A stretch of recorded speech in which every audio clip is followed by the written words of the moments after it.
Halo, Shalom Bapak Ibu Saudara sekalian yang dikasihi Tuhan.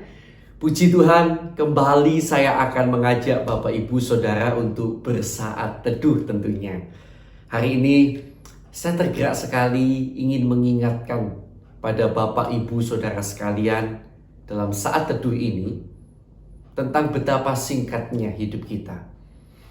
Dan betapa pentingnya untuk kita mempergunakan waktu hidup kita dengan baik untuk kemuliaan Tuhan. Supaya suatu saat nanti kita tidak menyesal. Semua harta dunia, kesenangan dunia yang mungkin dikejar banyak orang, suatu saat kita akan lihat semuanya itu fana.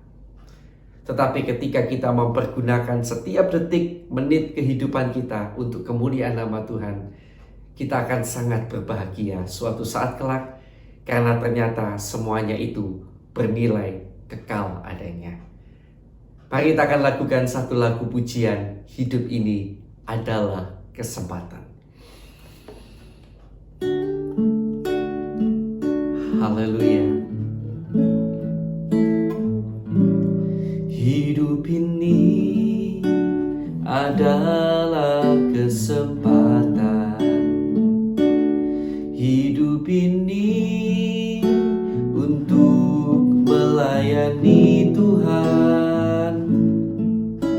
Jangan sia-siakan waktu yang Tuhan beri.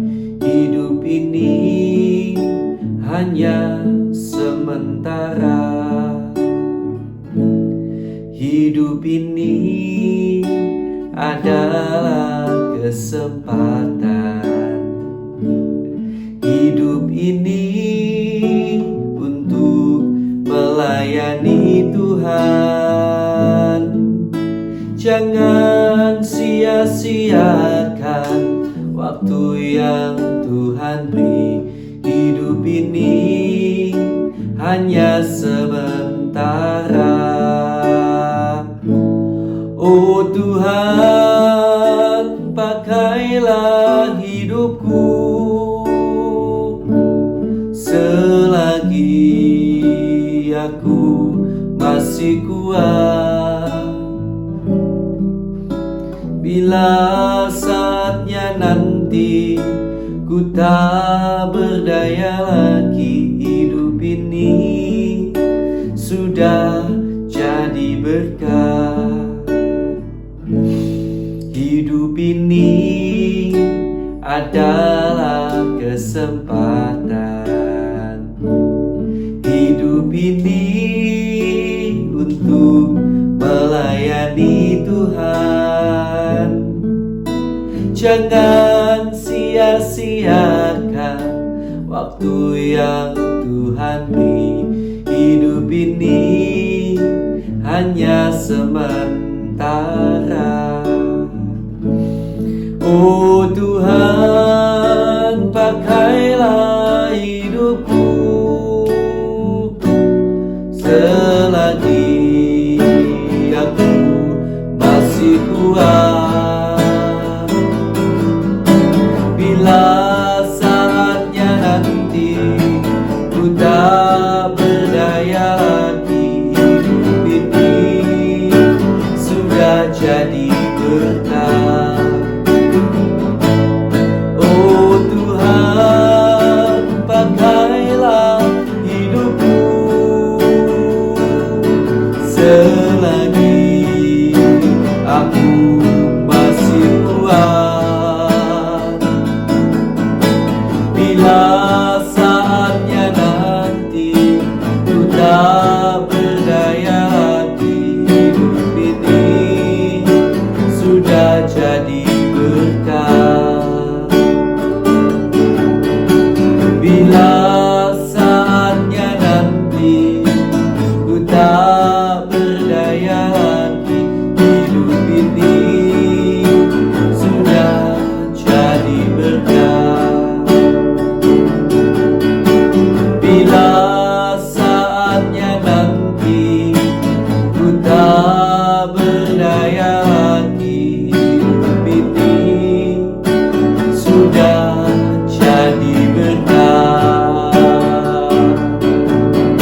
betapa singkatnya waktu hidup di dunia ini yang kami miliki.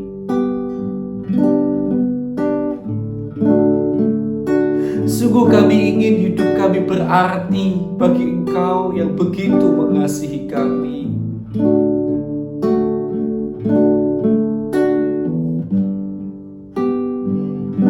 Sungguh kami rindu hati kami, hidup kami menyenangkan hati-Mu senantiasa, Tuhan Yesus.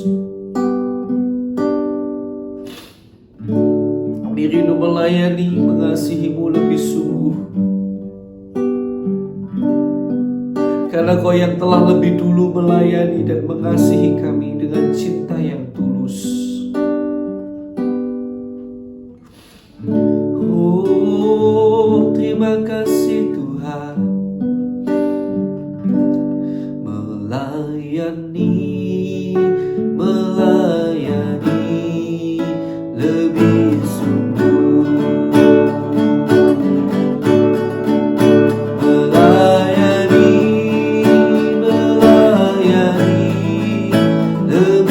sungguh.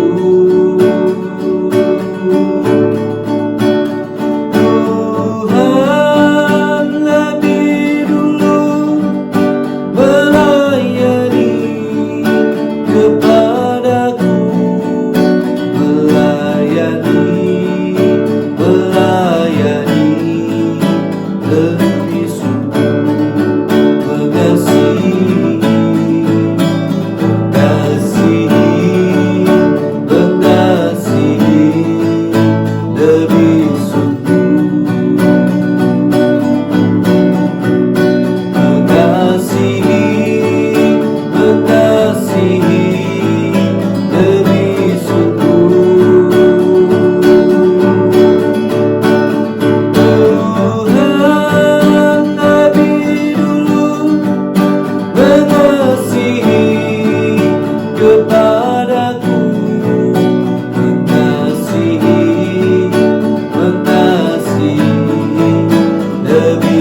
hadir-Mu.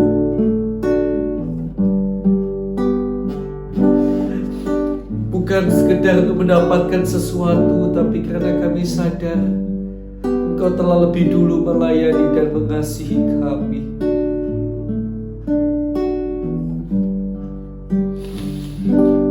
Kami mau lebih lagi Tuhan, karena Kau memang sudah memberikan terlalu banyak dan terlalu banyak. Kami mau lebih lagi melayani-Mu dan mengasihi-Mu. Kami mau lebih lagi Tuhan.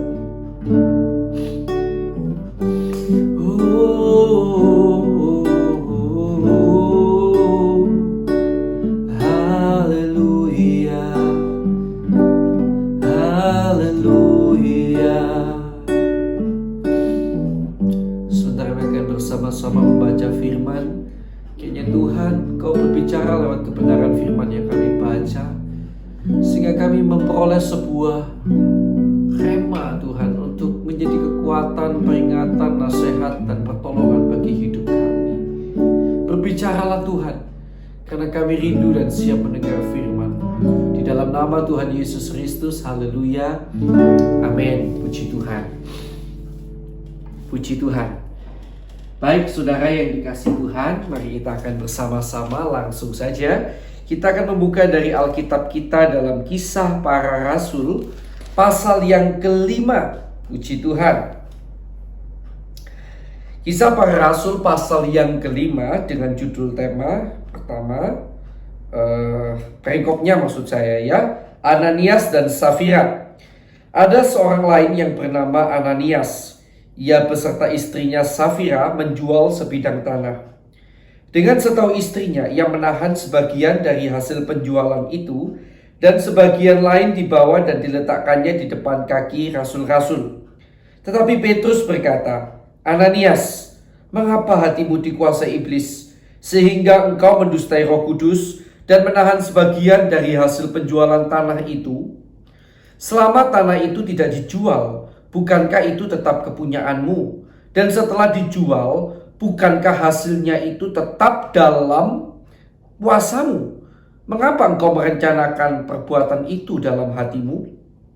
Engkau bukan mendustai manusia, tetapi mendustai Allah." Ketika mendengar perkataan itu, rebahlah Ananias dan putuslah nyawanya. Maka sangatlah ketakutan semua orang yang mendengar hal itu. Lalu datanglah beberapa orang muda. Mereka mengapani mayat itu, mengusungnya keluar dan pergi menguburnya.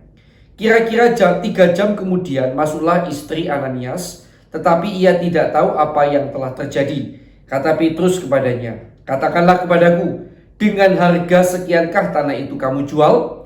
Jawab perempuan itu, "Betul, sekian." Kata Petrus, "Mengapa kamu berdua bersepakat untuk mencobai Roh Tuhan? Lihatlah, orang-orang yang baru mengubur suamimu berdiri di depan pintu dan mereka akan mengusung kau juga keluar." Lalu rebahlah perempuan itu seketika itu juga di depan kaki Petrus dan putuslah nyawanya. Ketika orang-orang muda itu masuk, mereka mendapati dia sudah mati. Lalu mereka mengusungnya keluar dan menguburnya di samping suaminya. Maka sangat ketakutanlah seluruh jemaat dan semua orang yang mendengar hal itu. Tanda-tanda dan mujizat-mujizat. Dan oleh rasul-rasul diadakan banyak tanda dan mujizat di antara orang banyak. Semua orang percaya selalu berkumpul di Serambi Salomo dalam persekutuan yang erat. Orang-orang lain tidak ada yang berani menggabungkan diri kepada mereka. Namun mereka sangat dihormati orang banyak. Dan makin lama makin bertambahlah jumlah orang yang percaya kepada Tuhan, baik laki-laki maupun perempuan. Bahkan mereka membawa orang-orang sakit keluar ke jalan raya dan membaringkannya di atas balai-balai dan tilam, supaya apabila Petrus lewat, setidak-tidaknya bayangannya mengenai salah seorang dari mereka. Dan juga orang banyak dari kota-kota di sekitar Yerusalem datang berduyun-duyun serta membawa orang-orang yang sakit dan orang-orang yang diganggu roh jahat, dan mereka semua disembuhkan. Rasul-rasul dilepaskan dari penjara. Akhirnya mulailah imam besar dan pengikut-pengikutnya, yaitu orang-orang dari mazhab Saduki, bertindak sebab mereka sangat iri hati. Mereka menangkap rasul-rasul itu, lalu memasukkan mereka ke dalam penjara kota. Tetapi waktu malam seorang malaikat Tuhan membuka pintu-pintu penjara itu dan membawa mereka keluar, katanya, "Pergilah, berdirilah di bait Allah dan beritakanlah seluruh firman hidup itu kepada orang banyak." Mereka mentaati pesan itu dan menjelang pagi masuklah mereka ke dalam bait Allah, lalu mulai mengajar di situ. Sementara itu imam besar dan pengikut-pengikutnya menyuruh mahkamah agama berkumpul, yaitu seluruh majelis tua-tua bangsa Israel, dan mereka menyuruh mengambil rasul-rasul itu dari penjara. Tetapi ketika pejabat-pejabat datang ke penjara, mereka tidak menemukan rasul-rasul itu di situ. Lalu mereka kembali dan memberitahukan, katanya, "Kami mendapati penjara terkunci dengan sangat rapinya dan semua pengawal ada di tempatnya di muka pintu. Tetapi setelah kami membukanya, tidak seorang pun yang kami temukan di dalamnya." Ketika kepala pengawal bait Allah dan imam-imam kepala mendengar laporan itu, mereka cemas dan bertanya apa yang telah terjadi dengan rasul-rasul itu. Tetapi datanglah seorang mendapatkan mereka dengan kabar, "Lihat, orang-orang yang telah kamu masukkan ke dalam penjara ada di dalam bait Allah, dan mereka mengajar orang banyak." Rasul-rasul di hadapan mahkamah agama, nasihat Gamaliel.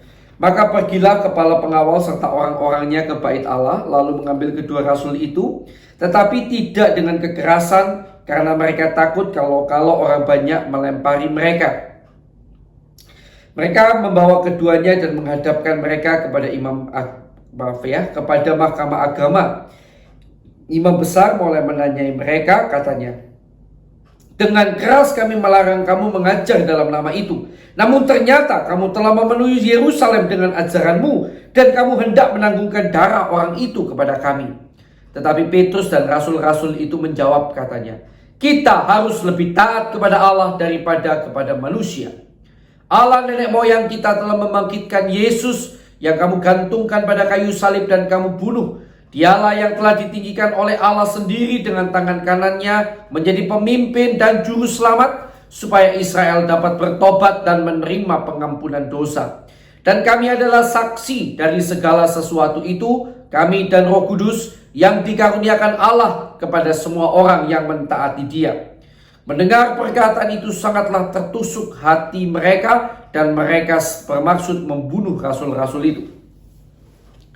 Tetapi seorang Farisi dalam mahkamah agama itu, yang bernama Gamaliel, seorang ahli Taurat yang sangat dihormati seluruh orang banyak, bangkit dan meminta supaya orang-orang itu disuruh keluar sebentar. Sesudah itu ia berkata kepada sidang, "Hai orang-orang Israel, pertimbangkanlah baik-baik apa yang hendak kamu lakukan terhadap orang-orang ini. Sebab dahulu telah muncul si Teudas yang mengaku dirinya seorang istimewa, dan ia mempunyai kira-kira 400 orang pengikut. Tetapi ia dibunuh dan bercerai-berailah seluruh pengikutnya dan lenyap. Sesudah dia, pada waktu pendaftaran penduduk, muncullah si Yudas, seorang Galilea, yang menyeret banyak orang dalam pemberontakannya. Tetapi ia juga tewas dan cerai-berailah seluruh pengikutnya.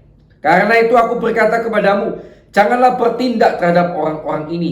Biarkanlah mereka, sebab jika maksud dan perbuatan mereka berasal dari manusia, tentu akan lenyap. Tetapi kalau berasal dari Allah, kamu tidak akan dapat melenyapkan orang-orang ini. Mungkin ternyata juga nanti bahwa kamu melawan Allah." Nasihat itu diterima. Mereka memanggil rasul-rasul itu, lalu menyesal mereka dan melarang mereka mengajar dalam nama Yesus. Sesudah itu mereka dilepaskan. Rasul-rasul itu meninggalkan sidang mahkamah agama dengan gembira, karena mereka telah dianggap layak menderita penghinaan oleh karena nama Yesus. Dan setiap hari mereka melanjutkan pengajaran mereka di bait Allah dan di rumah-rumah orang, dan memberitakan Injil tentang Yesus yang adalah Mesias. Puji Tuhan. Bapak Ibu Saudara yang dikasihi Tuhan, sesuatu yang menarik ini kalau saya lihat ada di ayat 40. Ya, dan kemudian sampai 41 gitu. Mereka, itulah mahkamah agama, ya, memanggil rasul-rasul itu, lalu menyesah mereka, menyiksa mereka, dan melarang mereka mengajar dalam nama Yesus.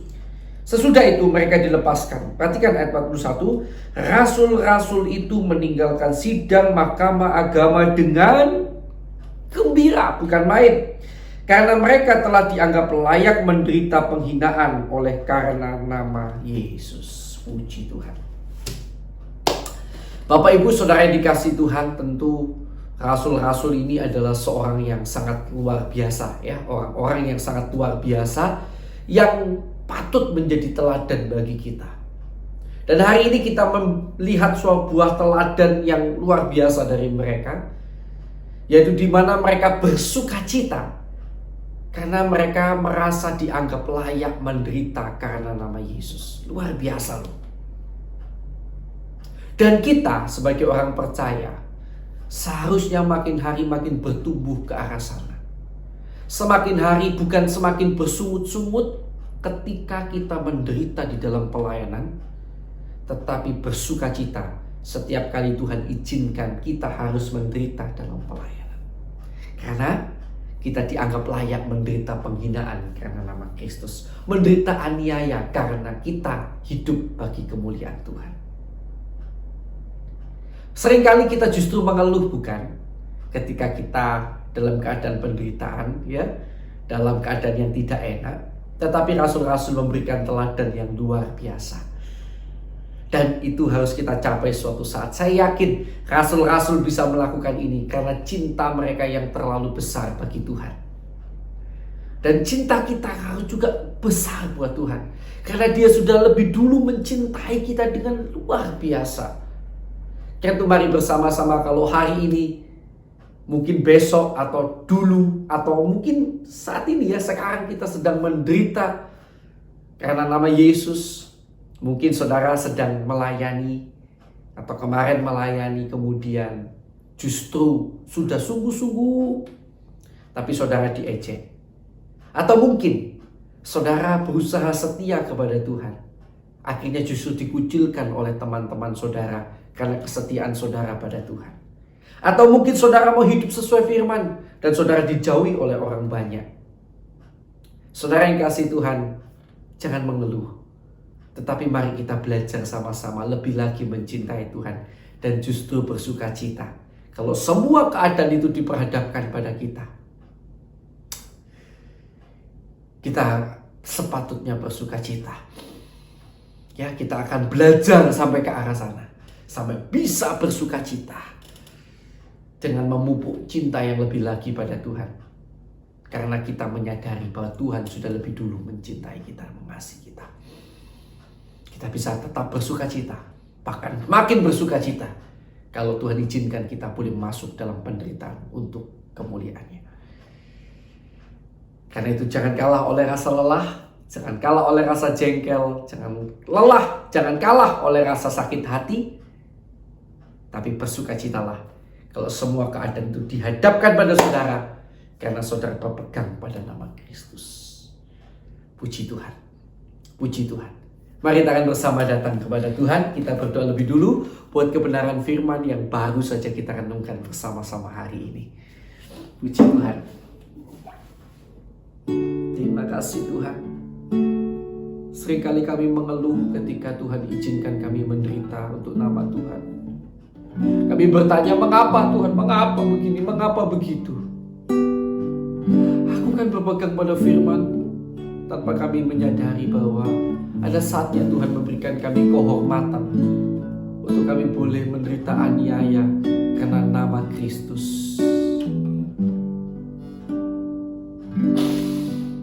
Kami mendapat kesempatan untuk menunjukkan kasih kami kepada Tuhan, cinta kami kepada Tuhan. Dengan kerelaan kami menderita untuk nama-Mu. Tuhan, ajar kami semakin memahami betapa tinggi, dalam, lebarnya cinta-Mu dalam hidup kami. Sehingga kami mampu lebih lagi mencintai-Mu Tuhan. Mampu lebih lagi mencintai-Mu. Sampai kami mampu tersenyum, tertawa, bahagia setiap kali kami menderita karena nama-Mu. Karena kami tahu tidak semua orang mendapatkan kesempatan boleh menyatakan cinta kepada Tuhan. Terima kasih Tuhan Yesus, ubahlah hati kami, ubahlah jiwa kami Tuhan. Beri kami cinta yang sungguh-sungguh kepada-Mu. Mari sekarang kita berdoa untuk teman-teman kita, saudara seiman kita yang belum percaya Yesus, yang kita kenal. Ya, mungkin ada beberapa nama yang saudara ingat, mungkin 3 saja saya cukup ya. Kita akan doakan mereka untuk pertobatan mereka. Mari kita berdoa sama-sama.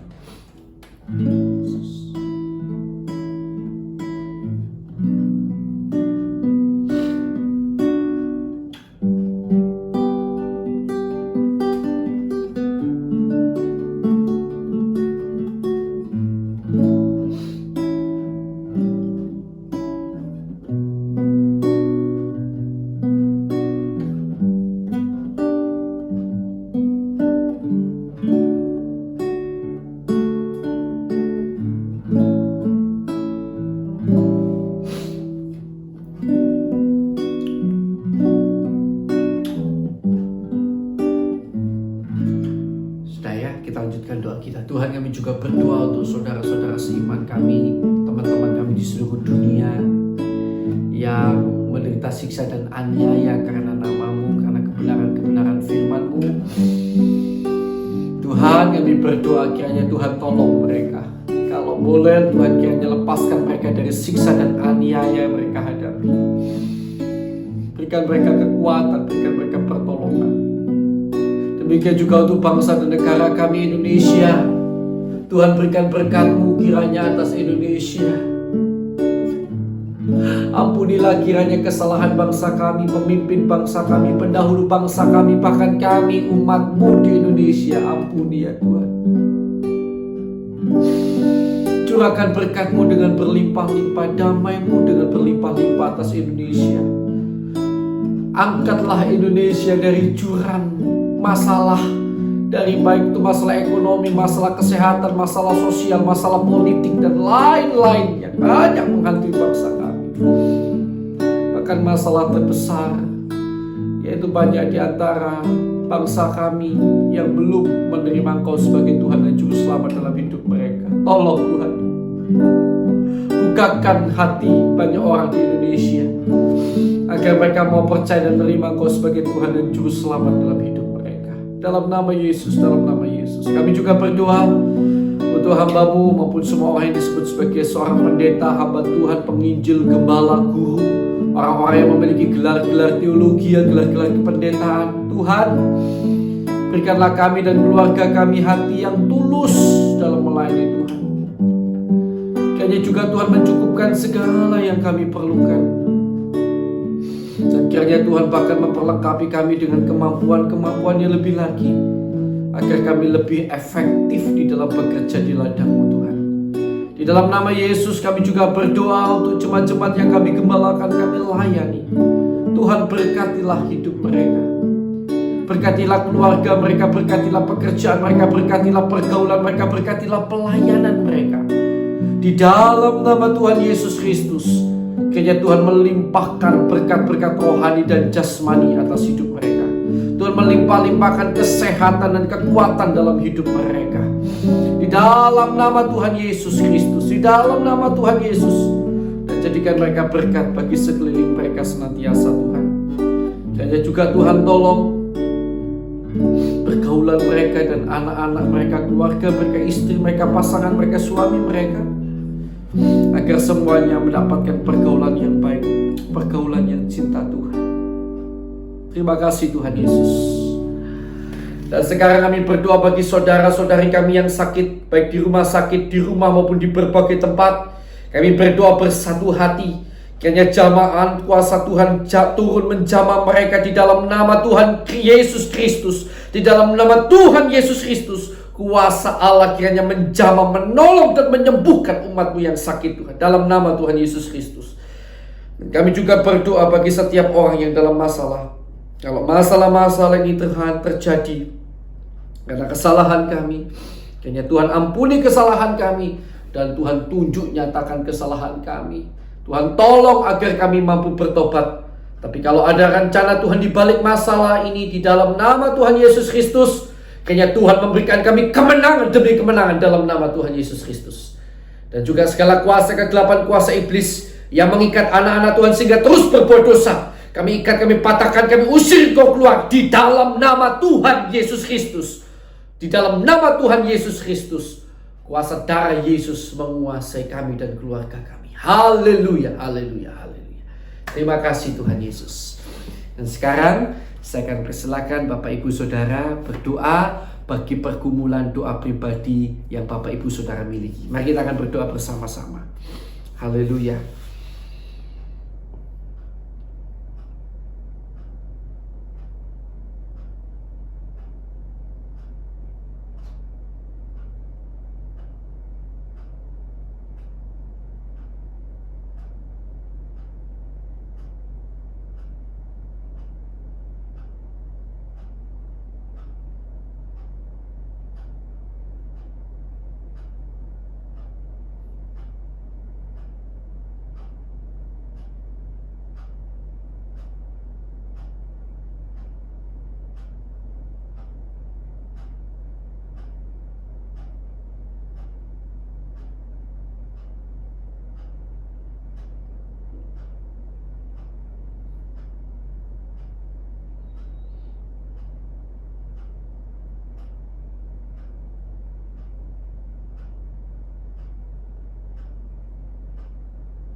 Puji Tuhan.